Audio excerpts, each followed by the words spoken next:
नमस्कार, मी सुचिता कुलकर्णी. आपण पाहत आहात जागतिक न्यूज चॅनल. पाहुयात आताची ठळक बातमी.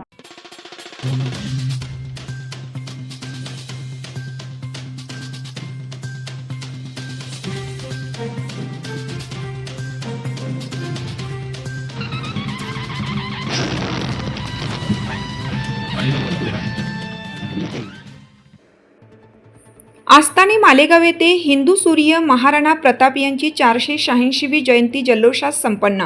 सर्व धर्म समभावाचा संदेश देत हजारोंच्या उपस्थितीत इतिहासाला अभिवादन. मालेगाव तालुक्यातील आस्ताने गावात दिनांक 9 मे 2026 रोजी हिंदू सूर्य वीर शिरोमणी महाराणा प्रताप यांची 486वी जयंती अभूतपूर्व उत्साह, जल्लोष आणि सर्व धर्म समभावाच्या वातावरणात मोठ्या थाटामाटात साजरी करण्यात आली. संपूर्ण गाव भगवेमय झाले होते. तरुणाईच्या उत्साहाने आणि ग्रामस्थांच्या एकोप्याने जयंती सोहळ्याला ऐतिहासिक स्वरूप प्राप्त झाले. 9 मे 1540 रोजी कुंभलगड येथे जन्मलेल्या महाराणा प्रताप यांनी स्वाभिमान, त्याग, शौर्य आणि बलिदानाची अमरगाथा इतिहासात निर्माण केली. हल्दीघाटीच्या रणांगणात मुघल सत्तेसमोर न झुकणाऱ्या महाराणांचे जीवन आजही प्रेरणादायी असल्याचे यावेळी मान्यवरांनी सांगितले. सर्व जाती धर्मातील लोकांना एकत्र करून न्यायाने राज्य करणारे महाराणा प्रताप हे खऱ्या अर्थाने प्रजाहितदक्ष राजा होते, अशी भावना उपस्थितांनी व्यक्त केली. आस्ताने महाराणा प्रतापजी युवा फाउंडेशन मित्रमंडळाच्या वतीनं आयोजित या भव्य जयंती सोहळ्यात श्री रणजित देवरे गुरुजी यांनी महाराणांच्या पराक्रमांची थरारक शौर्यगाथा सांगत उपस्थितांमध्ये राष्ट्रभक्तीची ज्वाला पेटवली. गावचे पोलीस पाटील श्री प्रदीप आहिरे यांनी महाराणांचा आदर्श डोळ्यासमोर ठेवून शांततेच्या मार्गाने समाजकार्य करण्याचं आवाहन केलं. श्री बंडू देवरे यांनी महाराणा प्रताप यांच्या जीवन कार्याचा सखोल परिचय करून देत त्यांच्या विचारांचे महत्त्व स्पष्ट केले. गावातील युवकांनी मोठ्या संख्येने सहभाग घेत जल्लोषात जयंती साजरी केली.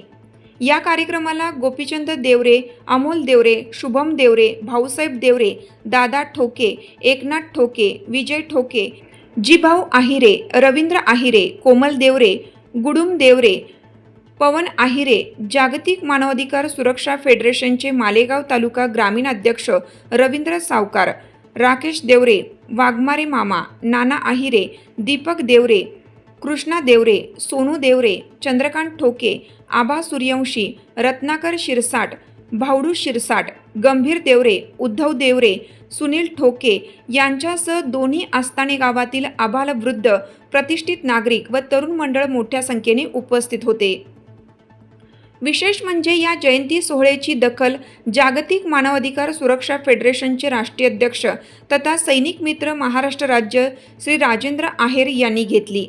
तसेच जागतिक न्यूज नेटवर्क चॅनलचे कार्यकारी संपादक म्हणून त्यांनी आपल्या भाषणातून हिंदू सूर्य महाराणा प्रताप यांच्या इतिहासाचे महत्त्व आणि राष्ट्रासाठीचे योगदान प्रभावीपणे उपस्थितांसमोर मांडले. यावेळी महिला मंडळाचीही मोठ्या प्रमाणात उपस्थिती होती. सर्व धर्मातील माता भगिनींनी उत्स्फूर्त सहभाग नोंदवत सामाजिक एकतेचा संदेश दिला. शेवटी हिंदू सूर्य महाराणा प्रताप युवा फाउंडेशन आस्ताने यांच्या वतीनं उपस्थित सर्वांचे आभार मानण्यात आले. जय महाराणा, जय शिवराय. ताज्या घडामोडी पाहण्यासाठी जागतिक न्यूज चॅनलला सबस्क्राईब करा, शेअर करा आणि बेल आयकॉन दाबायला विसरू नका. जागतिक न्यूज चॅनल सोबत रहा अपडेट. धन्यवाद.